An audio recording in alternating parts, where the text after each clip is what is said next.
सरकार कोई भी रही हो, सत्ता पक्ष और विपक्ष के बीच टकराव हमेशा देखने को मिलता रहा है। देश में महंगाई, बेरोजगारी ऐसे मुद्दे हैं जो कि हमेशा काफी गर्म रहते हैं और इन मुद्दों के सहारे ही राजनीतिक दल सियासी नफा नुकसान देखते रहे हैं। कुछ इस तरह के मुद्दे ही देश में गुंजायमान हैं। प्रदेश में चुनाव होने में भले ही अभी समय है, लेकिन उसके पहले ही प्रदेश में अपोजिशन एकजुट होकर केंद्र सरकार को आड़े हाथों ले रहा है। विपक्ष का तर्क है कि बीजेपी सरकार सिर्फ दिखावे का काम करती है, जबकि देश और प्रदेश में इस समय हालात बहुत खराब हैं। चर्चा को विस्तार दें उससे पहले देख लेते हैं एक रिपोर्ट। महंगाई की मार, भ्रष्टाचार और बढ़ती बेरोजगारी, ये वो मुद्दे हैं जिन मुद्दों के सहारे विपक्षी दल मोदी सरकार को घेरते रहे हैं। इन मुद्दों को लेकर विपक्षियों ने कई मर्तबा मध्य प्रदेश सरकार को भी घेरा है।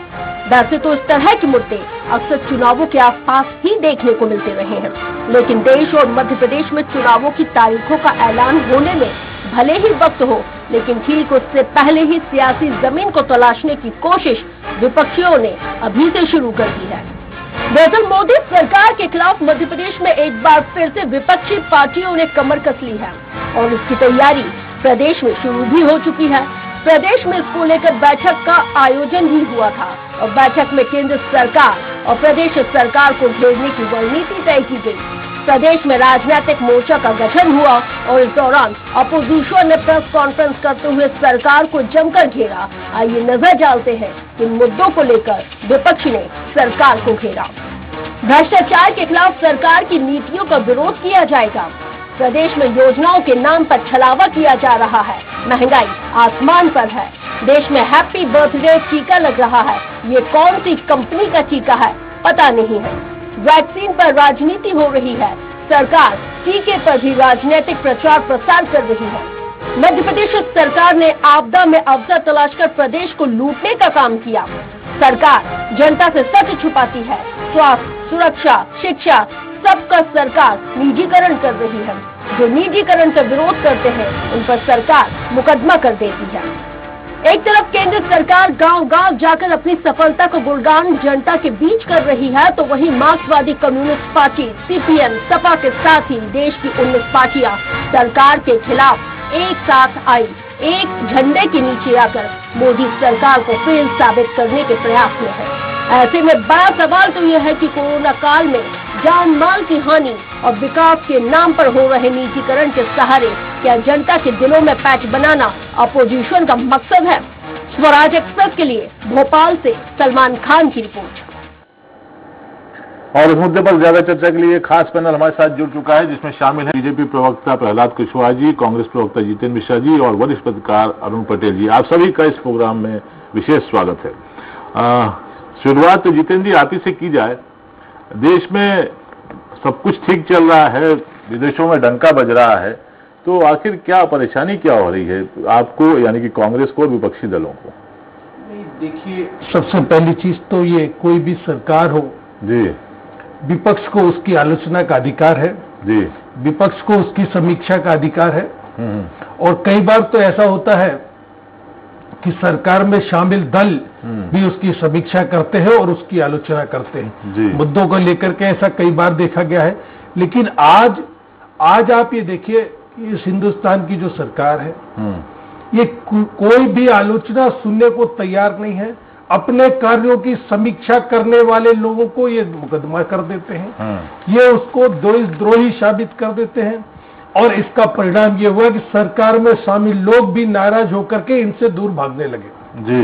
बात शिवसेना की जाए, बात अकाली दल की जाए, बहुत सारे दल जो इनको समर्थन देते थे, आज आप ये देखिए कि सब इनसे दूर खड़े हुए। बात इनके खुद के सांसदों की जाए तो बाबुल सुप्रियो जैसे अनेकों लोग इनकी नीतियों से दूर होकर के आज दूसरे दल में पहुंच गए। सवाल क्यों न उठाया जाए? मुझे इस बात पे लगता है कि आपने कहा नोटबंदी, मुझे 100 दिन दे दीजिए। आज देश कहां खड़ा है, उस नोटबंदी के क्या परिणाम हुए आपको स्पष्ट करना चाहिए। आपकी तरफ से कोई जवाब नहीं आया। आपने कहा कि जीएसटी एक लोकप्रिय फैसला होगा, जीएसटी एक हमारे सिस्टम में क्रांतिकारी बदलाव लाने वाला फैसला होगा। 100 से ज्यादा संशोधन आपने किए जीएसटी में, आज जीएसटी कहां खड़ा है आप खुद देखिए। आपने कहा स्टार्टअप इंडिया से देश की तस्वीर बदलेगी, स्टार्टअप इंडिया फेल हुआ, स्टैंडअप इंडिया फेल हुआ। मेक इन इंडिया का नाम लिया आपने, मेक इन इंडिया का लोगो तक आपने चाइना से बनवा के मंगाया। इस देश को मूर्ख बनाने की कोशिशों को बंद करना पड़ेगा, तब जाकर के होगा। आप ये बताइए महंगाई पे क्या सरकार का रुख है, समझ में नहीं आता। अगर महंगाई के खिलाफ आवाज उठाओ तो सरकार मुकदमा दायर कर देती, सरकार हमको देशद्रोही बताने का प्रयास करती। आज डीजल पेट्रोल के आपने जितेंद्र जी, सरकार महंगाई को अच्छी मजबूत तो कर रही है। सुनने में आया कि अब जो गैस सिलेंडर है घरेलू वो 1000 होने वाला है। हाँ, वही तो मैं बता रहा हूं आपको कि आज किस वादे को लेकर के आप सरकार में आए थे। आपने कहा था बहुत हुई महंगाई की मार, अब की बार मोदी सरकार 345 रुपए के सिलेंडर को आपने लगभग 1000 के आसपास पहुंचा दिया। पेट्रोल डीजल उस समय $150 प्रति बैरल का रेट हुआ करता था, जब 60 रुपए में बिकता था तो आपको लगता था कि महंगा बेचा जा रहा है। आज 47 और 48 रुपए डॉलर प्रति बैरल का रेट होने के बाद आप उसको 100 रुपए से ऊपर बेच रहे हैं। कारण यह है कि अगर आज इस देश का नागरिक शिक्षा की बात करता है तो आप कहते हैं 2% टैक्स लगा पेट्रोल पे, शिक्षा मांग रहा है। आज अगर स्वास्थ्य की बात करता है तो 2% सेस लगा देते हैं आप पेट्रोल डीजल पे कि अच्छा स्वास्थ्य चाहिए 2% टैक्स दो। तो प्रहलाद जी के लिए पर्याप्त हो चुका है। मेरा ये जवाब भी देते चले, कब तक चलेगा इस देश के साथ विश्वासघात? जी प्रहलाद जी, सुना होगा आपने जितेंद्र मिश्रा जी को, कब तक चलेगा विश्वासघात देश के साथ? जी प्रहलाद जी, लगता है उन तक आवाज नहीं पहुंच पा रही है। पटेल साहब, वाकई जो हालात हैं देश में, तो ऐसा लाजमी भी लगता है कि विपक्षी दलों को न सिर्फ एकजुट होना चाहिए बल्कि प्रदर्शन भी करना चाहिए। क्या कहेंगे आप? विपक्षी दल अब एकजुट होने की कोशिश कर रहे हैं, लेकिन कितने एकजुट होंगे ये बाद में पता चलेगा, क्योंकि जब चुनाव को सामने आएगा तो अभी तक विपक्षी एकता अलग अलग हो जाती है विपक्षी, क्योंकि जब नेशनल इशू है तो कई पार्टी मिल जाती है, कई राज्यों में आपस में भी टकराहट है, तो उस स्थिति में इनका समझौता नहीं हो पाता। लेकिन जहां तक महंगाई का सवाल है उस पर कम से कम विपक्ष के नेता ट्विटर से निकल के अब सड़कों पर नजर आने लगे हैं। मध्य प्रदेश में कांग्रेस नेता भले ट्विटर से अभी का मोह ना छोड़ पाया हो, लेकिन बाकी नेता बाहर आ चुके हैं, मैदान में हैं। तो इस प्रकार से महंगाई को एक इशू बनाने की कोशिश कर रहे हैं। जनता पर मार पड़ रही है, लेकिन इसमें जनता को कितना सहभागी बना पाएंगे ये इनके बंद को सफलता देखने से पता चलेगा। जी कुशवाहा जी, बड़े गंभीर आरोप लगे हैं साहब कि जो है केंद्र सरकार कह कुछ रही है, कर कुछ रही है, चुनावी जो वादे किए थे उनसे उलट जनता इस समय त्राहिमाम कर रही है। क्या कहेंगे आप प्रहलाद जी?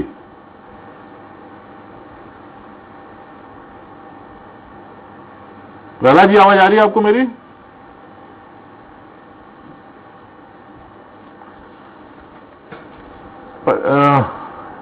चलिए जितेंद्र मिश्रा जी, एक बात तो है कि एक कांग्रेस पे ठप्पा लगता जा रहा है कि साहब ट्विटर तक ही सीमित रहती है, लेकिन ऐसा लग रहा है कि इस मसले पे आज जो एक प्रेस कॉन्फ्रेंस भी हुई है, कल कुछ जंगी प्रदर्शन होने जा रहा है। क्या है पूरी रूपरेखा? नहीं, निश्चित तौर पर मैं आपको बताता हूं जी कि बात महंगाई की नहीं है, बात सरकार की वादा खिलाफी की हर मुद्दे पर।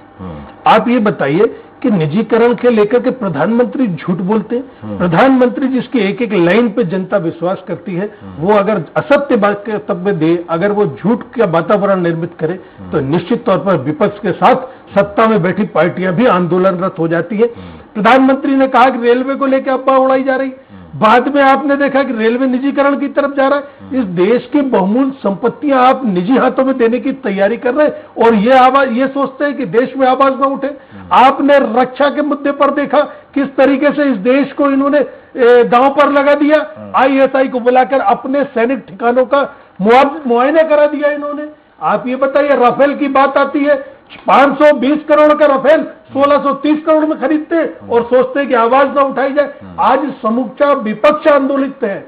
आप ये देखिए, सरकार में बैठे लोग, सरकार में बैठे दल इनसे अलग हो गए, पूरा विपक्ष सड़क पर उतरने को तैयार है। और आप आने वाले समय में देखिए, देश की जनता इनके खिलाफ खड़ी होगी। इसी को देखते हुए हमने कल जो धरना आंदोलन किया है, वो धरना हमारा सिर्फ इन्हीं को लेकर के है कि जो सरकार ने वादा खिलाफी की। अरे इतना हिटलर साहिब पे, आपने अभी वरिष्ठ पत्रकार है, आपके पास भी पत्रकारिता का अनुभव है, आपने देखा होगा कि इस तरीके से हिटलर साहिब पे कोई भी सरकार देश में नहीं उतरी। यहां तो विरोध करना माने अपने ऊपर मुकदमा दर्ज कराना, यहां विरोध करना माने अपने आप को देशद्रोही साबित करना। ये ISI को बुला करके सैन्य ठिकाने दिखा दे, ये चीन के प्रधानमंत्री को बुला के झूला झूलाते और कहते लाल आंख करके बात करना चाहिए। आज चीन ने हमारी जमीन पर कब्जा कर रखा है, अगर उस पर सवाल उठाओ तो आप देशद्रोही हो जाओगे। ये महापुरुषों की बात करते हैं। आपने देखा श्यामा प्रसाद मुखर्जी, एक निशान एक देश एक ध्वज, एक निशान एक विधान, इनका श्यामा प्रसाद मुखर्जी का ये वाक्य कश्मीर में धूल खा रहा था। दो झंडे के नीचे सरकार बनाई थी, अलगाववादियों के साथ सरकार बनाते, देश के टुकड़े करने वाली पार्टी के साथ आप सरकार बनाते। पटेल साहब से भी उनके विचार जान लेते हैं। पटेल साहब, एक बात तो है, निजीकरण जो है बहुत तेजी से किया जा रहा है और अब तो मध्य प्रदेश में भी जो है निजीकरण की और नगरीय प्रशासन विभाग बढ़ रहा है। मैं आपके पास आऊंगा पटेल साहब, लेकिन पहले पूछ लेते हैं प्रहलाद जी से कि प्रहलाद जी, आवाज आ रही है कि नहीं आपको? प्रहलाद जी, आवाज मिल रही है?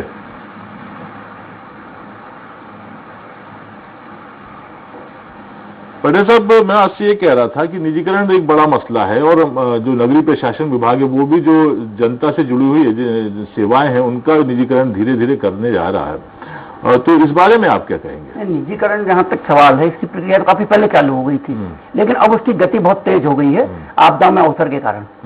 आपदा में अवसर का नारा था, उसके कारण गति काफी तेज हो गई है। आपदा में अवसर से आपदा में अवसर जी, मतलब इसका तात्पर्य क्या है आपको? इसका तात्पर्य है कि आपदा काल में जब कोरोना हुआ था उस समय ज्यादा बेचे रहे तेजी से, यह आगे प्रक्रिया चल रही है, लेकिन इसके बाद भी विपक्ष उसका विरोध कर भी नहीं सकता है, लेकिन विपक्ष की अभी संसद में उतनी ताकत नहीं है कि वो इनको मजबूर कर सके। और बहुमत में, क्योंकि बहुमत है, इसलिए बहुमत का जो भी चाहे वो सत्ताधारी दल उपयोग करते हैं। आपने विपक्ष की बात की, आपको क्या लगता है कि मध्य प्रदेश में अब चूंकि सिंधिया गुट तो अलग हो चुका है, तो कांग्रेस के विपक्षी दलों की एकजुटता की बात तो अलग है, कांग्रेस क्या एकजुट है कि अभी भी कुछ खाने बने हुए नजर आते हैं आपको? नहीं, जहां तक मध्य प्रदेश का सवाल है, यहाँ एकता दिखाने के लिए प्रेस कॉन्फ्रेंस हुई है, लेकिन जो दल प्रेस कॉन्फ्रेंस में है उनका मध्य प्रदेश में ज्यादा कहीं असर नहीं है। यहाँ मुख्य दल भाजपा और कांग्रेस ही है, तो प्रदर्शन सीमा तक सफल होगा जिसमें कांग्रेसी कार्यकर्ता जनता को जोड़कर कितना कुछ कर पाते हैं। प्रहलाद जी, कल एक बड़ा प्रदर्शन होने जा रहा है प्रदेश में और जाहिर सी बात है आप भी जानते हैं कि केंद्र सरकार की जो नाकामियां हैं उनको लेकर क्या कहेंगे आप? लेकिन मैं पहले तो क्षमा चाहता हूं कि मैं आपसे लाइव नहीं जुड़ पाया। कोई बात नहीं जी। और इसलिए क्या है, ये सब जो कांग्रेस के पास कोई काम तो है नहीं, जनता के बीच में इनको सेवा के लिए जाना नहीं है। कल गुजरा, मैंने उनकी अपने कार्यकर्ताओं को ऐसा कुछ कहा कि आप जाइए जनता को जागरूक करिए, ना इस किसी प्रकार के सेवा कामों में इन लोगों ने कोरोना वायरस के साथ बदतमीजी अलग से इन लोगों ने की मेडिकल स्टाफ के साथ। लेकिन ये सब बुद्धि झाल रहे हैं जो है एनसीपी और Congress, Samajwadi party, CPI, CPM, ये सब देखिए इन लोगों का कोई वजूद तो है नहीं मध्य प्रदेश में। और मैं कांग्रेस पार्टी से एक सवाल करना चाहता हूँ, बड़े आपको भी कहीं ना कहीं ऐसा लगेगा कि मेरा सवाल वाजिब है कि कांग्रेस पार्टी दुनिया का एक 8वां युवा है जिसमें कोई पूर्णकालिक अध्यक्ष नहीं है। मध्य प्रदेश में कांग्रेस कमलनाथ के कारण पूरी अनाथ हो गई है। मुख्यमंत्री भी यही बनेंगे, प्रदेश अध्यक्ष भी यही बनेंगे, नेता प्रतिपक्ष भी बनेंगे। इनका एक ही लक्ष्य है कि किसी को कुछ नहीं बनने देंगे। ये आंदोलन जो होने वाला है, ये तो क्या करेंगे मुझे नहीं पता, लेकिन ये कांग्रेस का समापन यज्ञ की पूर्णाहुति है। जी, पहले मिश्रा जी सवाल लेते हैं। मिश्रा जी कुछ बोलना चाहेंगे? मेरा ये कहना है इन बातों से क्या जवाब आ गया? आपके जवाब या मैंने इतने सवाल उठाए, मेरा एक भी जवाब सत्ता पक्ष की तरफ से नहीं है। ये सब बात देखिए, जब आपके पास जवाब नहीं होगा तब आप इस तरह की बात कहते हैं। प्रहलाद जी बेचारे भले आदमी है, नहीं अभी कहते पाकिस्तान डरा हुआ है, अभी कहते 370 तो खत्म कर दी, अभी कहते राम मंदिर का निर्माण तो कर दिया, इस तरह की बातें करते। लेकिन मुझे भले आदमी समझ में आ रहे हैं, इसलिए कम बोल करके उन्होंने अपनी बात रख दी। लेकिन इनसे क्या होगा? जो सवाल विपक्ष ने उठाए हैं उनके जवाब तो आपको देना होगा। जो सवाल पत्रकारिता उठा रही है उसके जवाब कौन देगा? जो सवाल वरिष्ठ पत्रकार जी ने उठाया। देखिए, अगर सदन में हम कमजोर हैं, इसका मतलब ये नहीं है कि आप विपक्ष की आवाज को दबा देंगे। एक जमाना वो था कि विपक्ष विहीन संसद हुआ करती थी, जब जाकर के हमारे अपने लोगों के इस्तीफे करा के विपक्ष के लोगों को संसद में बैठाला गया था। वो आचरण का पालन करने वाले दल हैं हम। ठीक है, आज हम अगर थोड़ा कमजोर पड़े तो इसका मतलब देश कमजोर नहीं है, उनकी आवाज उठाने वाले कमजोर नहीं है।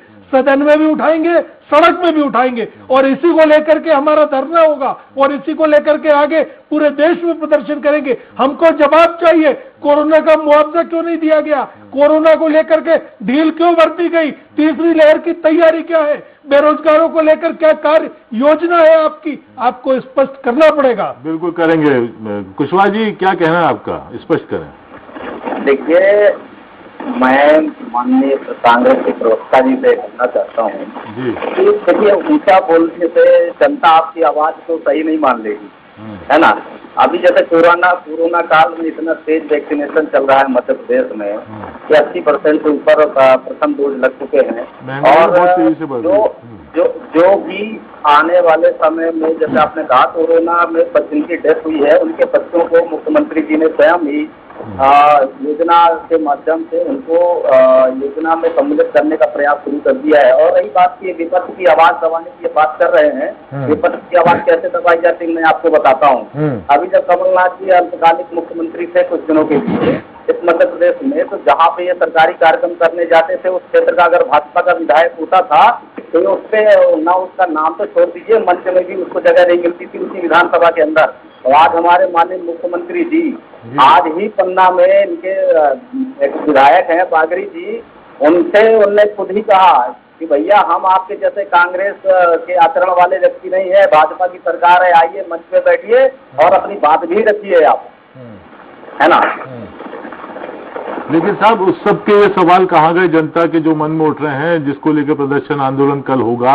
महंगाई जो है आसमान छू रही है, ये सब तमाम जो चीजें हैं, सवाल है वो जनता देखिए खुश है। जनता माननीय शिवराज जी के कार्यों से खुश है, मोदी जी के कार्यों से खुश है, वो तो आप खुश नहीं है और इसमें कोई ऐसा विषय नहीं है। और आप देखिए, ये ऐसे इनको जो छोटे छोटे दलों को लेकर आप आंदोलन करेंगे, इनका खुद ही पता नहीं है कि इनका संगठन है भी कि नहीं। क्या पहले पटेल साहब से जान लेते। पटेल साहब, जो जिन मुद्दों को लेकर कांग्रेस और कल विपक्ष समूचा विरोध कर रहा है, क्या वो मुद्दे ही नहीं है? हमारे जो साथी हैं बीजेपी के, उनके हिसाब से कोई मुद्दे नहीं है? जनता से जुड़े सवाल है, वो तो मुद्दे हमेशा रहते हैं जी। सवाल ये विपक्ष मुद्दों से जनता को कितना अपने साथ ला पाता है, उससे उसकी सफलता रहती। जहाँ तक के सवाल है, हर आदमी महंगाई से परेशान है, हर आदमी, जैसे अब नगरीय प्रशासन सेवाओं का ही निजीकरण होगा तो निजीकरण से आम आदमी को तकलीफ होने वाली है। रेल में प्राइवेट को दी जाएंगी तो जो गरीब यात्री है उसका क्या होगा? कई ट्रेनों के स्टॉपेज बंद कर दिए छोटी छोटी जगह। और जो संविधान है भारत का, तो सरकार वो वहाँ जन कल्याणकारी सरकार की कल्पना की गई थी। तो जन कल्याण का मतलब कि हर चीज में मुनाफा नहीं देखा जाता, जनता का कल्याण पहले देखा जाता है। तो जन कल्याण होना सरकार, हर सरकार का, लोकतांत्रिक सरकार का कर्तव्य होना चाहिए जिसने संविधान की शपथ ली है। और ऐसी स्थिति में निजीकरण सोच समझ के हो तो ज्यादा अच्छा है। मिश्रा जी, क्या बोलेंगे? जैसे कि पटेल साहब बोल रहे हैं कि लोकतंत्र, संविधान और जन कल्याण सब आपस में जुड़े हुए हैं, क्या जन कल्याण होता हुआ नजर आ रहा है? नहीं, देखिए, सरकार कोई भी हो व्यापारी नहीं होना चाहिए। अगर सरकार व्यापार करने लगेगी तो उस देश की जनता, उस प्रदेश की जनता कभी खुश नहीं रहेगी। आज सरकार व्यापार करने पर उतर आई है, सरकार पैसे वालों पर ध्यान देने का प्रयास कर रही है, सरकार मध्यम वर्गीय और गरीब को कुचलने का प्रयास कर रही, उसकी आवाज नहीं उठने देना चाहती। तो मेरा ये कहना है, सरकार हरदम जन कल्याणकारी योजनाओं को लेके आती। आज आपने 1000 रुपए के आसपास सिलेंडर कर दिया, कौन सी जन कल्याणकारी योजना? खेत में बीज महंगा, खाद महंगा, पेस्टिसाइड महंगा, आप कैसे किसान को उसका लागत का मूल्य दिला पाएंगे? आपकी योजना, आपकी नीति समझ में नहीं आ रही है। 3 काले कानूनों को लेकर के स्पष्ट हो गया है कि आप किसान की भूमि को बड़े उद्योगपतियों को देना चाहते हैं, आप मंडी खत्म करना चाहते हैं, आप वो जो सरकारी सुविधा जो 20 रुपए में ट्रेन में सफर गरीब आदमी करता था उसको 200 रुपए देना पड़ेंगे क्योंकि उसको सुविधाएं ज्यादा मिलेंगी। सुविधाओं की जरूरत नहीं है, सरकार को जन कल्याणकारी कार्य करना चाहिए। निर्मल जी, ये समझ में मेरी आता है। बिल्कुल। कुशवाहा जी, जो सवाल उठ रहा है वो गरीब और मध्यम वर्गीय पे ही जाकर सुई टिक जाती है। जो तमाम सवाल उठ रहे हैं, क्या इनका भला करने के लिए आखिर क्या किया सरकार ने? देखिए, मैं बहुत स्पष्ट तौर पे कहना चाहता हूँ कि 2020 मार्च से जो ये संक्रमण की महामारी पूरे विश्व में, भारत ही नहीं पूरे विश्व में कहीं ना कहीं सभी के, अगर किसी के रोजगार धंधों में फर्क पड़ा है तो जैसे गरीब आदमी को राज्य सरकार जो ठेले पहुंचे वाले हैं उनको भी प्रोत्साहन राशि दे रही है। गरीबों को खाने पीने के लिए जो उनकी आवश्यकताएं हैं उनको भी सरकार कर रही है। और रही बात बेरोजगारी की, तो बेरोजगारी तो आप कांग्रेसी हैं, सरकार नहीं है, इसलिए बेरोजगार महसूस करते हैं। उद्योग बोल रहे हैं कि उद्योग धंधे नहीं है, तो क्योंकि इनके उद्योग धंधे खुले ट्रांसफर हुए, उद्योग उनका बंद पड़ा हुआ है, तो उद्योग तो सब चलेगी। बाकी जनहितैषी सरकारें हैं भारतीय जनता पार्टी की, गरीबों को केंद्र में रखकर ही सारी योजनाएं संचालित हैं। उसी का परिणाम नजर आ रहा है कुशवाहा जी। कोरोना, ऐसा लग रहा है कि केंद्र सरकार कोरोना टैक्स वसूल रही है इस समय। अरे भाई, अगर ऐसा ही करना था कि कोरोना का मुफ्त टीका देके अगर टैक्स का बोझ डालना था तो आप गरीब को निःशुल्क लगाते, जो सक्षम है उन लोगों से कुछ पैसा लेते। लेकिन इस तरीके के जो टैक्स का बोझ आम जो जरूरी सेवा उन पर पड़ रहा, कम से कम वो तो नहीं पड़ता गरीब के ऊपर। बढ़ती महंगाई का। हेलो जी बोले। देखिए, गरीब को कहाँ टैक्स, आप कैसी बात कर रहे हैं? जब महंगाई बढ़ रही, महंगाई की बात कर रहा हूँ मैं। चीजों पर टैक्स पड़ेगा, पेट्रोल बढ़ेगा तो हर चीज महंगी हो जाएगी, डीजल बढ़ेगा तो। देखिए, डीजल बढ़ेगा तो डीजल, ये भारत सरकार के हाथ में है क्या डीजल बढ़ाना? आप ही कांग्रेस की सरकार ही इसको बाजार के हाथों पर डीजल पेट्रोल को करके गई। अभी कुछ दिनों पहले जीएसटी काउंसिल की बैठक हुई जिसमें से कांग्रेस शासित राज्यों ने पेट्रोल और डीजल को, जिसको आप देश मान रहे हैं, इनके जो प्रतिनिधि थे या मुख्यमंत्री थे, उन्होंने साफ तौर पर जीएसटी पे डीजल पेट्रोल को लाने से मना किया। और इधर आप यानी जनता के बीच में आप थोड़े बातें कर रहे हैं। ये जनता सब समझती है और सब लोग जानते हैं इस चीज को। चलिए, जितेंद्र मिश्रा जी क्या कहेंगे थोड़ा संक्षेप में? देखिए, इनको कोई जानकारी नहीं है, इनके पास सवालों के जवाब नहीं है। आज ये बताइए, कोरोना की निर्मली पहली लहर आई, कोई दिक्कत नहीं है, हम लोग तैयार नहीं थे। एक साल बाद दूसरी लहर आई, आपके पास इंफ्रास्ट्रक्चर नहीं था, आपके पास वैक्सीन नहीं था, आपके पास रेमडेसिविर नहीं था, आपके पास ऑक्सीजन की कमी थी। आपने ये देखा कि प्रधानमंत्री विश्व व्यापार कर रहे थे। जब इस देश के गरीब को रेमडेसिविर इंजेक्शन की आवश्यकता थी, वो विदेश बेचे जा रहे थे। जब इस देश के गरीब को वैक्सीन की आवश्यकता थी, जब वो विदेश भेज रहे थे। ये कौन से देश के हित करने वाली सरकार है?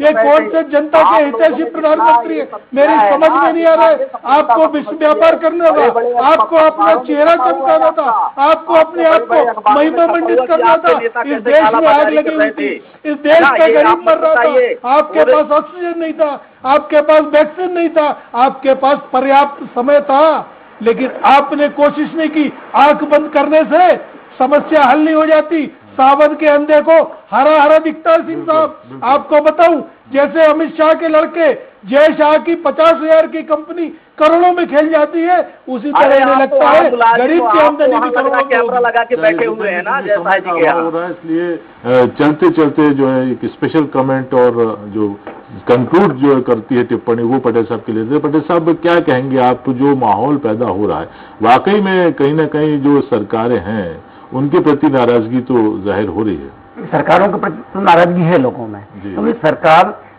अपेक्षा पर खरी नहीं उतर पा रही है। अब जैसे भी भाजपा कुशवाहा जी ने कहा कि कांग्रेस सरकार या कांग्रेस विपक्षी सरकारों में से किसी ने जीएसटी में से बाहर होने का समर्थन नहीं किया, जीएसटी में शामिल करने का। तो भाजपा के किस मुख्यमंत्री ने समर्थन कर दिया या इनके जो सहयोगी दल हैं? इस मामले में सारी सरकारें, एक सरकार होती है तो उसको अपनी इनकम से मतलब रहता है, आय से मतलब रहता है। लेकिन यदि केंद्र सरकार चाहती या इनके चाहते तो इसका कुछ न कोई रास्ता बीच का निकाल सकते हैं। बिल्कुल बिल्कुल। दूसरी ड्यूटी जो लगती है वो तो केंद्र सरकार के हाथ में जी। चलिए, प्रहलाद जी आप हमारे साथ जुड़े, आपका बहुत बहुत शुक्रिया। मिश्रा जी आपका भी बहुत बहुत शुक्रिया और पटेल साहब आपका भी बहुत बहुत शुक्रिया। तो 2023 में विधानसभा चुनाव होने हैं और 2024 में लोकसभा चुनाव होने हैं। ऐसे में देश के महंगाई, बेरोजगारी और कोरोना त्रासदी के मुद्दों के सहारे विपक्ष ने केंद्र और प्रदेश सरकार को घेरने का काम अभी से शुरू कर दिया है। विपक्ष ने इसे लेकर विशेष रणनीति भी तैयार की है। ऐसे में बड़ा सवाल यह है कि इन मुद्दों का असर जनता के ऊपर कितना पड़ता है। क्या अपोजिशन इन मुद्दों के सहारे जनता के बीच सरकार को घेरने में कामयाब होगी? जनता मांगे जवाब में फिलहाल इतना ही। दीजिए इजाजत, नमस्कार।